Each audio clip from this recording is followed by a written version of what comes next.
Imagine paying an absolute premium, like top dollar, to be the very first person to witness the most anticipated cinematic event of the decade. Oh, yeah. Right. You secure the tickets months in advance. You show up at the theater with your friends. The adrenaline is just peaking, only to find the doors bolted shut. Wow. The screens are completely dark, and there are thousands of equally enraged fans spilling out into the streets, just demanding answers. That sounds like a riot.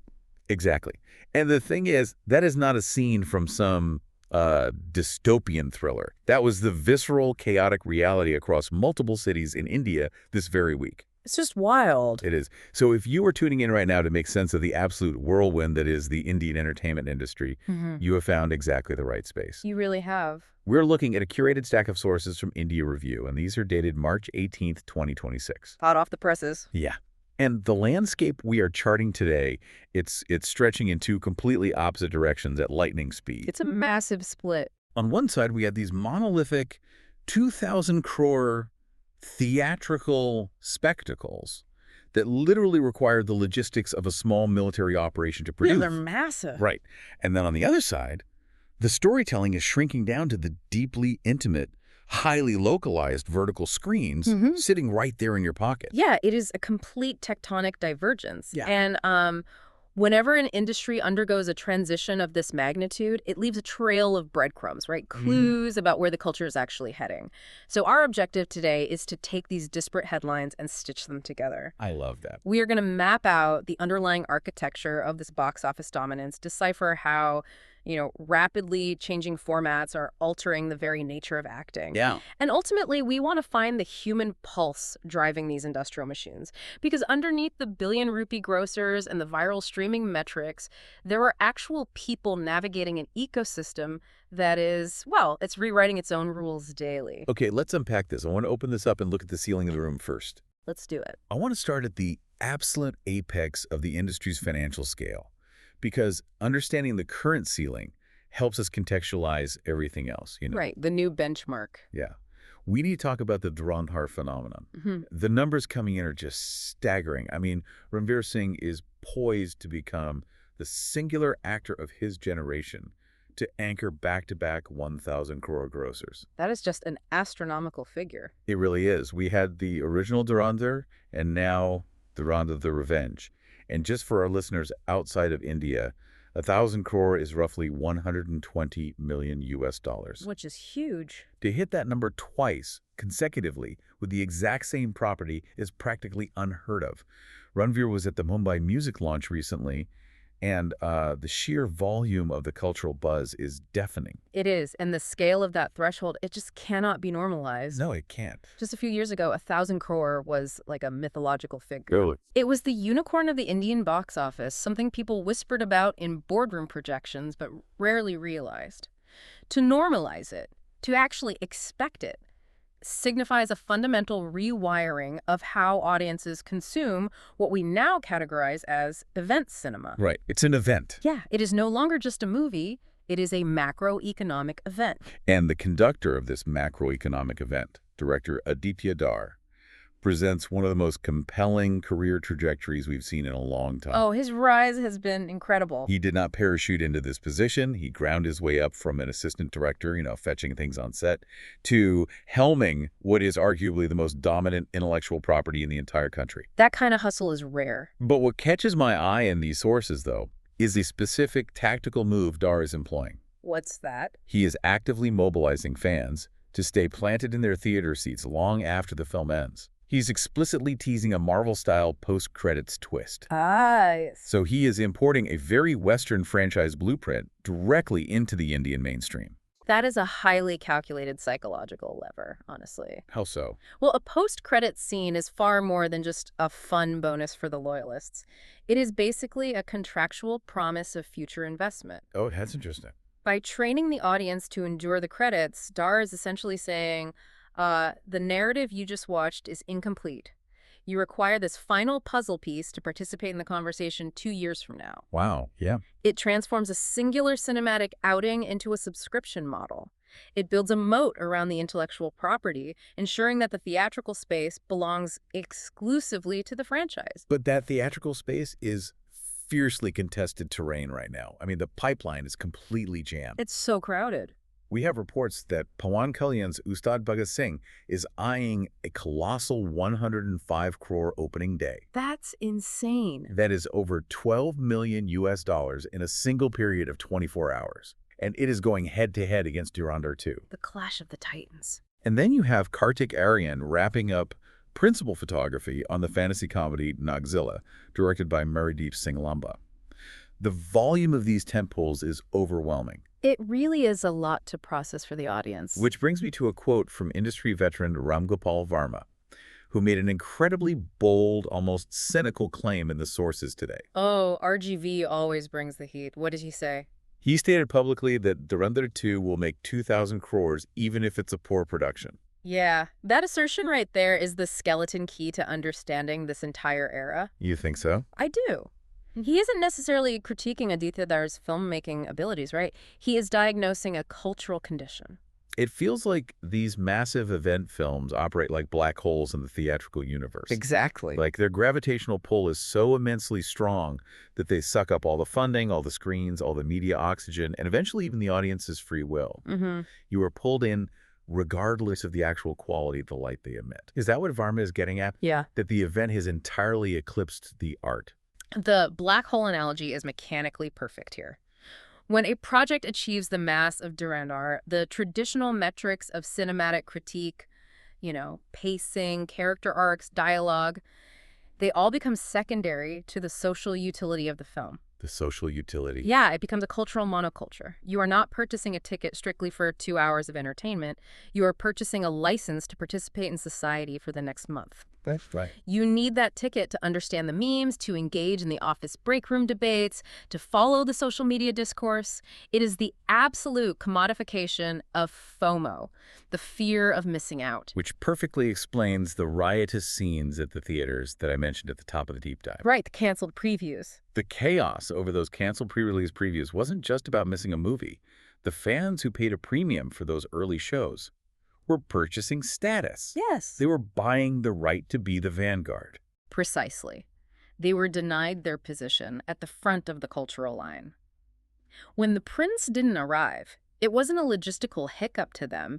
It was a revocation of their insider status. That makes so much sense. And when you combine that fervor with the post-credits retention strategy we discussed, you realize these studios aren't just making movies anymore. They're manufacturing behavioral loops. So if the modern blockbuster is this unstoppable, all-consuming black hole, what happens to the immovable objects? That's the big question. The established legacy architecture of the industry. The stars who built the very foundation these new franchises stand on are suddenly finding that their old playbooks might be obsolete. It's a tough pill to swallow for the veterans. But before we examine that friction, I do want to highlight a moment of grace from the sources, because it's not all just cutthroat business. Always good to find those moments. The title Dhurandhar actually has a legacy attached to it. Yeah. It originally belonged to the late, highly respected actor and filmmaker Satish Kaushik. And the current makers made a point to honor his memory by paying tribute to his wife in the end credits. It is a vital reminder that no matter how big the new machinery gets, it is built on old ground. That's a really lovely touch. Continuity is essential in any artistic industry. It really is. The new guard thrives on disruption, obviously, but acknowledging the bedrock prevents the entire structure from losing its soul.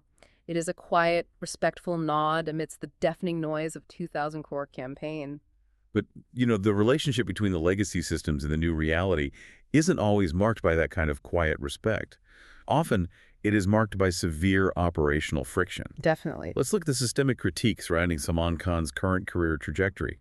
One of her featured articles offers a surprisingly blunt diagnosis. What's the take? It argues that an entrenched ecosystem of yes men is actively suffocating his stardom.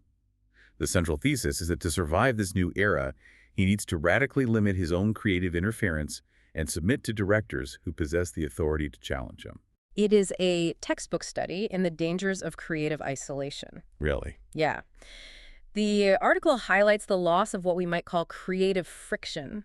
The history of transcendent cinema is essentially a history of productive disagreement. I like that phrase, productive disagreement. It relies on a director looking a megastar in the eye and vetoing a bad instinct. But when an actor's brand becomes the sole economic engine of a production company, the power dynamic inverts entirely. The star becomes bigger than the director. Exactly.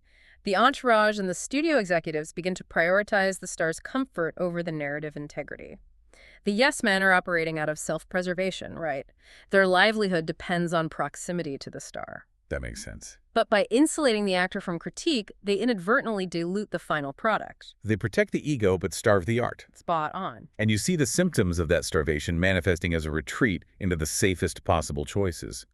There is a broader trend of algorithmic decision-making happening right now across the board. Oh, the algorithms are taking over. For example, Suraj Barjatia, a director historically known for deeply traditional, earnest filmmaking. He just altered the title of his upcoming romantic drama. Really? What was it? It was originally titled Ye Prem Molia, which has a specific, somewhat poetic resonance. Yeah, it does. He changed it to Ye Prem Mo Maya Hai. Now, Mo Maya is a heavily searched, highly colloquial phrase. Ah, the SEO play. Exactly. It echoes the branding strategy we see with Salman Khan's upcoming project, Mathrubhumi. May War Rest in Peace, which recently dropped a teaser directed by Apoorva Lakhia, focusing on enduring love across distances. The Barjatia title change is an exquisite micro-example of macro-level industry anxiety. Walk us through the mechanics of that anxiety. Yeah. Because to a casual listener, tuning in right now, a title change is just a marketing tweak. But it feels like a surrender to data science. That is exactly what it is. Consider the process. Historically, a title is chosen to evoke the thematic soul of the narrative. Yeah, Prem Molia suggests a love that has been purchased or earned at a cost. It is narrative-driven. But in the current digital landscape, visibility dictates viability. Studios run these titles through search engine optimization analytics. They look at query volumes. Momaya, the illusion of worldly attachments, is a ubiquitous cultural idiom. It guarantees higher algorithmic indexing. Wow. So they just scrapped the poetry. The boardroom conversation likely involved a marketing executive explaining that the poetic title would cost them a specific percentage of digital impressions.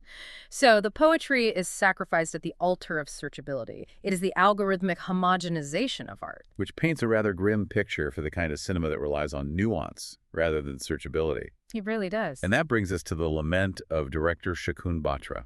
He directed Kapoor and Sons, a film widely celebrated for its intricate family dynamics and ensemble performances. Such a fantastic movie. It really was. He specifically noted how generous Fawad Khan was to participate in that project. But in our sources today, Batra expresses a profound, almost existential doubt that a script like Kapoor and Sons could even secure a green light in today's environment. Batra is mourning the vanishing middle ground. The missing middle. Yeah. The theatrical ecosystem of 2026 is increasingly binary. You are either engineering a 2,000 crore spectacle designed to trigger that FOMO economy, or you are making a micro-budget project. There's no in-between. The mid-budget, high-concept drama, the space where complex character studies traditionally flourish, is being systematically squeezed out. The financial risk models simply don't accommodate films that require the audience to sit quietly and observe subtle human behavior. Not when that screen could be allocated to Durandar too. Exactly. So the traditional superstar system looks a lot like a centuries-old banyan tree. Oh, I like that analogy. It is undeniably majestic, its roots are deep, and it commands absolute respect. But its canopy has grown so dense and sprawling that it blocks out all the sunlight, making it impossible for anything new, like a mid-budget drama, to grow beneath it. That's incredibly accurate. The legacy stars are realizing they can't just stand under their own shade anymore. Look at Anil Kapoor.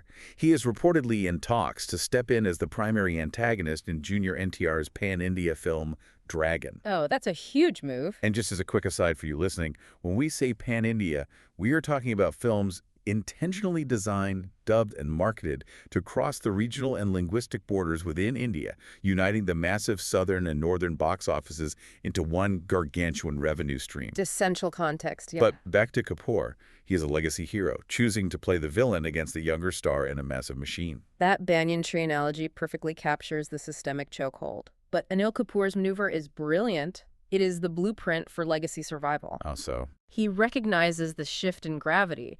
Instead of trying to plant a new tree in the dark, he is grafting himself onto the new, rapidly growing saplings. Oh, that's smart.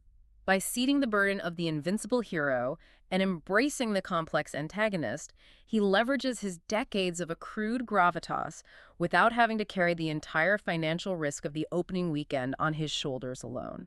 But let's pause and look at the actual structure of these films. If the banyan tree of the star system is struggling to adapt, and the new black hole blockbusters are eating the theatrical landscape, who is actually designing the load-bearing walls of these movies? The unsung heroes. Right. We spend so much energy dissecting the actors on the posters, but the sources offer a fascinating pivot toward the structural craft of filmmaking. We have casting director Mukesh Chabra openly challenging the National Film Awards for entirely omitting the casting category. Which is long overdue. He is arguing that casting is the unrecognized bedrock of Indian cinema's success. It remains one of the most perplexing institutional blind spots in the global film industry, not just in India. To illustrate his point, the sources provide an incredible revelation from director Milip Zaveri regarding his film Ek Diwani Ki Diwaniyat. This is a great story. According to Zaveri, the film was initially commissioned and backed by Abhishek Bachchan, who was slated to star. Then Bachchan backed out. A massive blow. Massive. Now, in the traditional superstar economy, the departure of the A-list anchor is a death sentence. The funding dries up, the distributors panic, the project folds. Almost every time. But this film proceeded without its massive star, and it went on to earn 4 times its initial investment. Incredible. To me, a casting director operates exactly like the structural engineer of a skyscraper. The public walks by and marvels at the reflective glass exterior that is the actors. But absolutely no one hands a trophy to the engineer who meticulously calculated the tension of the steel beams to ensure the tower wouldn't snap in half during a windstorm. That is a flawless way to visualize it. The glass shatters if the steel isn't calibrated. But let me play devil's advocate here, because I think a lot of studio executives would push back on Chabra's demand for equal recognition. I'm sure they would. The counter-argument is fundamentally about risk. Yes, the casting director finds the talent. But the actor is the one placing their personal brand, their face, and their public reputation on the guillotine. Fair point. If a movie bombs, the casting director moves on to the next gig quietly. The actor carries the public humiliation and the depreciation of their market value. Doesn't the assumption of that immense, terrifying public risk justify the disproportionate adulation and reward? Why should the architect get the same applause as the person actually living inside the glass house when the stones are thrown? It is a valid counter-argument regarding public risk, but it fundamentally misinterprets how cinematic value is generated. And Zaveri's Ek Diwani Ki Diwaniyat dismantles that exact executive logic. Break it down for me. Let's analyze the mechanics of that specific success. Under the traditional risk-reward model, Abhishek Bachchan leaving meant the primary risk-taker was gone, and therefore the potential for reward should have evaporated. Right. But the film generated a 400% profit. How? Because the underlying architecture, the script, and the intricate alchemy of the replacement ensemble was mathematically sound. The structural engineering held the building up, even when they swapped out the glass. Exactly. What Chabra is fighting for isn't the diminishment of the actor's bravery. He is fighting for the recognition that an actor's performance is entirely dependent on the ecosystem built around them. Casting is not merely a staffing exercise, it is the curation of chemistry. It is finding the precise supporting character whose specific cadence forces the lead actor to react differently. A breathtaking solo performance in an empty room is just a theater audition. A breathtaking performance surrounded by perfectly cast scene partners is cinema. When the National Film Awards ignore casting, they perpetuate the myth that movies are willed into existence by the sheer magnetism of a star. That's a powerful point. Acknowledging the casting director would signal a systemic maturation and admission that the industry finally understands that world building requires meticulous, invisible labor. That is a profound shift in perspective. Right. And it transitions us perfectly into the next major disruption. Because if the theatrical landscape is monopolized by 2,000 crore franchises, and the mid-budget films are starved of oxygen, where do the character-driven stories go? They migrate. Exactly. They adapt to new environments. Specifically, they are migrating to the high-definition screens we carry in our pockets. The sources detail the explosion of the streaming revolution, and particularly the advent of the vertical series. This is perhaps the most consequential pivot in modern consumption. The hardware is actively dictating the software. We have actor Hitan Tejwani stating in an exclusive interview that the rise of vertical series is fundamentally life-changing for the acting community. It opens so many doors. He points out the sheer volume of new employment opportunities it generates across all tiers of talent. Alongside him, Karishma Sawant praises the OTT over-the-top streaming medium for offering start-to-end concepts. That's a huge relief for actors. She contrasts this clarity with the endless labyrinthine narratives of daily television soaps. And the data backs up the cultural penetration of these platforms. Ormax Media released a report titled Then It Happens, which maps out how a behemoth like Durandar captures the zeitgeist simultaneously in the multiplex and on Netflix. The boundary between theatrical event and streaming consumption is entirely blurred. The walls have completely dissolved. The consumer no longer draws a hard distinction between the mediums, they just adjust their posture. Look at the dominance being established in this case. Yami Gautam has built a fierce, critically acclaimed fortress on Netflix with projects like Article 370, Dasvi, Hack, and Doomdom. She is completely owning that space. It is a masterclass in utilizing the platform for intense, focused narratives. We are even seeing cross-border synergy. Hudson Williams, known for heated rivalry, is crossing over to co-star in a Netflix series alongside an MCU actress. The global crossover is so fascinating. And TVF, the pioneers of Indian digital storytelling, are bypassing traditional platforms entirely to drop their new series Headshot directly on YouTube. Going straight to the consumer. But it is crucial to note that traditional television is far from extinct. The daily soap Anupama is still commanding massive audiences with high-voltage conflict, currently featuring Ada's intense hatred and Anupama's confrontation with Big Vijay. People still love their daily drama. But Netflix India is paying attention to that specific appetite. They are launching a new show called Hello Bashan, and the marketing literalizes the appeal, billing it as peak Kailash in Desi households. Peak. Yes. And for those listening who might be unfamiliar, Kailash is a colloquial term that perfectly encapsulates the intense, chaotic, highly watchable domestic drama and interpersonal warfare that is a staple of Indian reality TV and soaps. It is brilliant counter-programming. Netflix is offering the polished, high-definition version of the raw domestic fiction that has fueled terrestrial television for decades. But I want to push back on the format itself. I look at the explosion of vertical series, and I can't help but compare it to fast fashion. Fast fashion. Okay, explain that. It is highly accessible, it is manufactured at breakneck speed, it is consumed rapidly on a commute, and it provides a massive influx of jobs for the workers. But does a vertical series have any real longevity? That's a fair question. Are we confusing intimacy with a shortened attention span? If we are literally changing the physical orientation of the frame from horizontal to vertical, aren't we fundamentally truncating the depth of the stories we are capable of telling? That is a crucial mechanical question. Let's break down the geometry of the screen. Okay, let's do it. The horizontal frame, the traditional cinematic aspect ratio, was designed to capture the horizon. It is built to showcase landscapes, marching armies, the vastness of space. It contextualizes the human within a massive world. Right. The vertical screen, however, is ergonomically designed to capture the human face. It is an inherently voyeuristic, deeply intimate geometry. You are no longer observing a character in a world, you are holding their face in the palm of your hand. So it strips away the context and leaves only the expression. Exactly. It does change the depth, but I argue it doesn't make it shallower, it makes it microscopic. It forces a completely different vernacular of acting. You cannot use the broad theatrical body language required for a multiplex screen on a vertical phone. It looks grotesque and over-exaggerated. The vertical screen demands micro-expressions, a twitch of the jaw, a shift in the eyes. It is highly localized, character-driven storytelling. And how does that tie into what Karishma Sawant was saying about start-to-end clarity? That is where the democratization of the medium benefits the craft.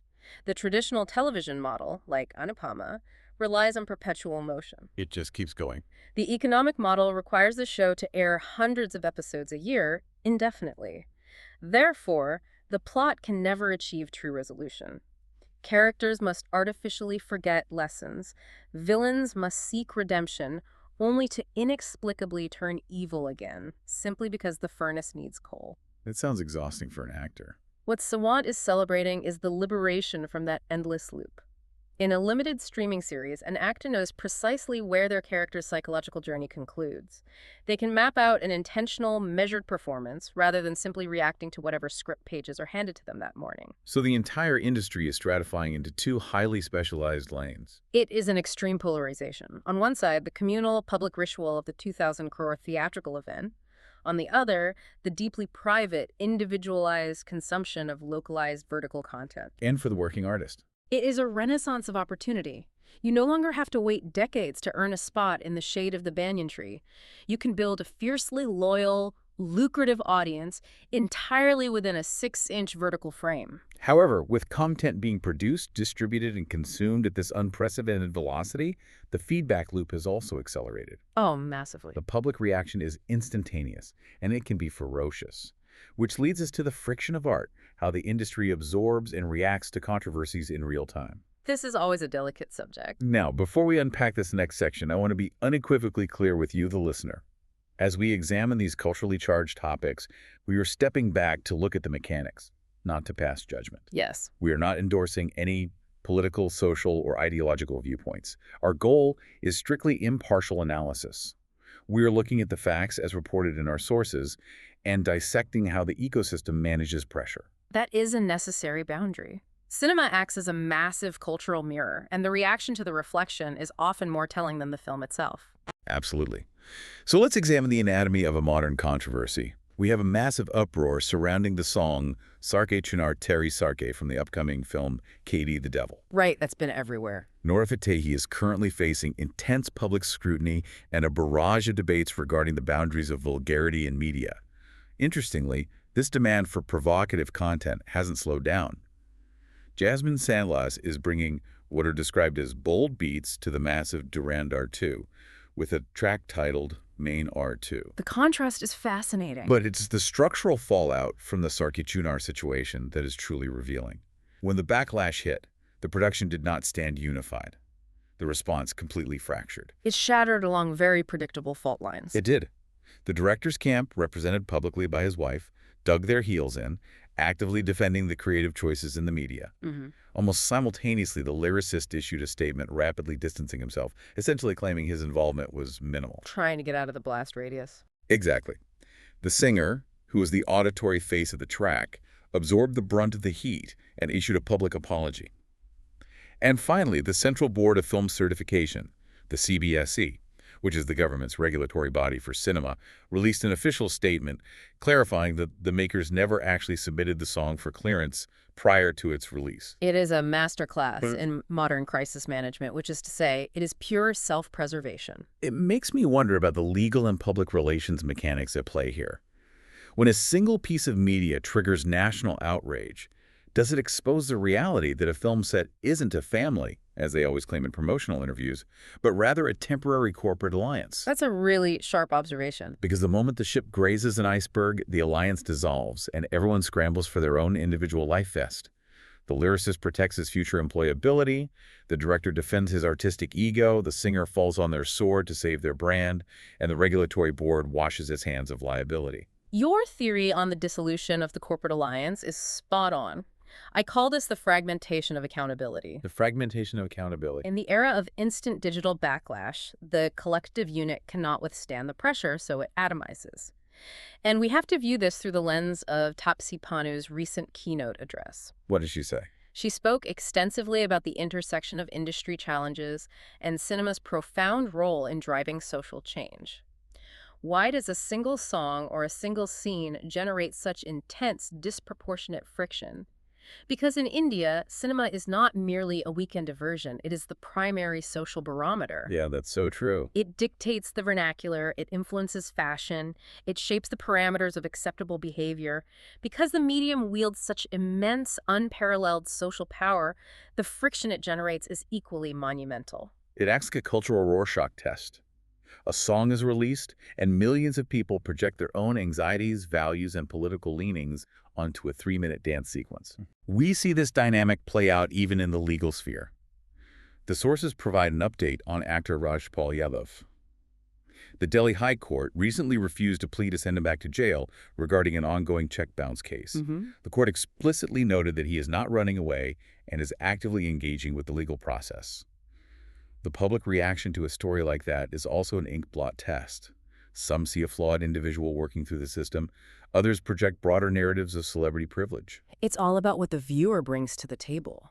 But returning to the Sarki Chunar fallout, if the audience is empowered to demand accountability instantly, does that empowerment come with a hidden cost? Does this deeply reactive environment terrify creators into a state of preemptive self-censorship? That is the inevitable consequence of the Rorschach test environment. When a creator witnesses a lyricist fleeing and a singer being forced to apologize over a song, the takeaway is clear. Artistic boldness is a liability. It creates a chilling effect. Creators begin to design content by committee, aiming for the blandest, safest common denominator simply to avoid the migraine of a digital mob. Which perfectly explains the algorithmic SEO titles we discussed earlier. Yeah. You change Mo Leah to Mo Maya not just to get clicks, but because Mo Maya is familiar and safe. The fear of friction dictates the art. The ecosystem is entirely interconnected. The box office demands scale, the algorithms demand familiarity, and the digital mobs demand compliance. It is a very tightrope to walk. It is. But amidst all this heavy machinery, the billion-rupee projections, the SEO optimization, the structural engineering, and the fragmentation of corporate alliances, it is dangerously easy to forget the fundamental core of the industry. Which is the people. Exactly. It is powered by human beings, people navigating memory, discipline, grief, and their own vulnerability. And the sources today provided an incredible array of deeply human vignettes that cut right through the noise. These glimpses are essential. They remind us that the avatars on the screen are tethered to reality. Let's group some of these stories because they reveal fascinating themes about how stars maintain their humanity. The first theme that struck me is the humility required for the craft. The idea of unlearning. That's a great concept. We have Varun Dhawan, a major star sitting on a talk show, nostalgically recalling his days as an assistant director for Karan Johar on My Name is Khan. Ah, the early days. He talked about fetching things, being at the bottom of the hierarchy, just before suddenly being thrust into the spotlight with Student of the Year. Alongside him, we have powerhouse actress Divya Dutta, discussing her intensive preparation for the series Chiraya with director Shashank Shah. She spoke beautifully about the profound need to unlearn all her established acting crutches just to master a new dialect and authentically anchor a woman-centric narrative. That concept of unlearning is incredibly vulnerable. For an established actor to admit that their usual tricks won't work, that they have to dismantle their own ego to serve the story, is a rare admission of human limitation. The second theme is the blurring of the monolithic film, set with intimate personal reality. Savita Dhulipala recently married Naga Chaitanya, and for her real-life wedding ceremony, she sustainably reused the exquisite, heavy traditional jewelry she wore while filming the historical epic Ponniyin Selvan. That is such a beautiful detail. It is such a fascinating convergence of her cinematic history and her personal milestone. And in the same breath, her designer used that media moment to publicly praise Aishwarya Rai's relentless professionalism on that exact same movie set. It collapses the distance between the myth-making of cinema and the quiet reality of a wedding day. The prop literally becomes an heirloom. Exactly. The third theme is the stark contrast between the glamorous illusion of stardom and deeply grounded, almost mundane realities. We have Apur Shakti Khurana sharing this hilarious, deeply relatable anecdote about his childhood with his brother Ayushman. I read this. It's so funny. He revealed that neither of them has ever touched alcohol, and he recalled a specific memory of them being physically disciplined by a teacher with a classroom duster for failing to complete their homework. A duster. Right. Then, on a much more somber note, we have producer Boney Kapoor discussing his recent 26-kilogram weight loss journey. But it wasn't a vanity project. He noted quite poignantly that his late wife, the iconic Sridevi, would have loved to see him looking so healthy now. Yeah, that is so touching. And we see Alia Bhatt, right before she immerses herself in the grueling, massive production of her upcoming spy thriller Alpha, choosing to celebrate her 33rd birthday in quiet intimacy with Ranveer and their daughter Raha. The contrast is what makes those stories magnetic. You have actors who command millions of dollars and influence national trends, but they are still haunted by the memory of a school duster or driven to health by the grief of losing a spouse. And finally, we see how the humanity of this industry spills out far beyond the traditional film sets. On the business reality show Shark Tank India, we saw a 20-year-old female entrepreneur pitch a company that employs 300 women and generates 6 crore rupees in revenue. She was phenomenal. She earned massive respect from investor Mittal, who praised her business acumen. We see pan-India megastar Ram Charan taking time on the massive sets of Petty to host young cricketer Tilak Varma, gifting him a signed bat in a quiet exchange of mutual respect between sports and cinema. Two massive worlds colliding. We get the wholesome, chaotic reunion of Big Boss 18 contestants, where Chumdurang meets Digvijay Rathi and playfully refers to Shilpa Shirodkar as a pagal or rat, an affectionate tease. And we see Mrunal Thakur, an actress capable of intense dramatic weight, spotted looking incredibly cheerful on the set of a lighthearted short-form project called Laughter Chef. It creates a vast, multi-textured collage of the everyday reality of the entertainment ecosystem. I look at these personal glimpses as the mortar between the massive bricks of the industry. We spent an hour discussing the heavy bricks, the 1,000-crore revenue models, the algorithmic title changes, the streaming technology. Right, the heavy lifting. But the vulnerability is the mortar. It is so easy for you and me, the audience, to view these figures as polished, invincible, CGI-enhanced monoliths. But when you hear about Boney Kapoor's grief-driven health journey or Upper Shakti getting whacked with a duster, well, I have to ask, does the audience need to see this unscripted, highly vulnerable side of the stars in order to stay invested? Especially in an era where the movies themselves are becoming unapproachable, 2,000-crore visual effects exercises. I would argue that the audience requires that vulnerability now more than at any point in cinematic history. We are living in an era completely saturated by manufactured public relations, heavily curated and filtered social media grids, and algorithms designed to feed us endless, frictionless content. Too perfect, basically. Exactly. Genuine human detail, imperfection, grief, childhood embarrassment is the only thing that can anchor a star to a human being. When a movie costs 2,000 crores, it can feel alienating. It feels like a corporate ledger, not a piece of art. But when that 20-year-old on Shark Tank shares the struggle of building her business, or when an actor admits they had to unlearn everything they knew, it bridges that massive gap. It is a vital reminder to you, the listener, that the machinery of this colossal entertainment industry is, at its absolute core, powered by deeply relatable human aspirations, affections, and flaws. We buy the ticket for the spectacle, but we pledge our loyalty to the humanity. The moment a star loses that human anchor and retreats entirely behind the PR wall, they cease to be an artist. They become just another special effect. A special effect. That is a brilliantly clarifying way to frame it. The humanity is the only thing that keeps the scale from crushing the soul. Well said. We have navigated an immense labyrinth of information today. We began by charting an industry that is simultaneously detonating outward into unprecedented 2,000 crore cinematic black holes, while at the exact same moment shrinking inward into deeply intimate, vertically oriented stories held in the palms of our hands. It's been a journey. We examined how the legacy banyan trees are adapting their survival strategies in the face of algorithmic demands.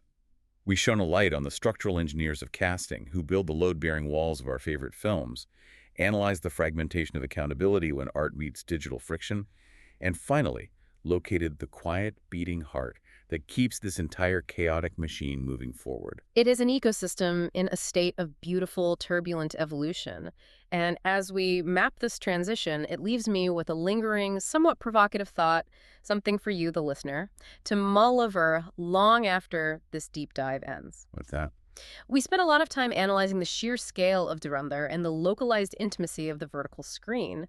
But if the tools of creation continue to democratize, if generative AI and advanced vertical streaming platforms eventually allow any kid to engineer a 1,000 crore-looking blockbuster right from their bedroom laptop, what happens to the very definition of the megastar? Well, that's heavy. A decade from now, will the absolute biggest names in this industry be defined by their ability to generate massive visual spectacle, or will they be the ones defined by some purely human, deeply vulnerable imperfection that a machine simply cannot replicate? Spectacle engineered by machines versus the irreplaceable value of human imperfection. That is a profound question to leave on. Well, that is the landscape as it stands today. From headlines to heartbeats, you've been listening to Bollywood Deep Dive by IndiaRevue.com. Catch you where the stories are.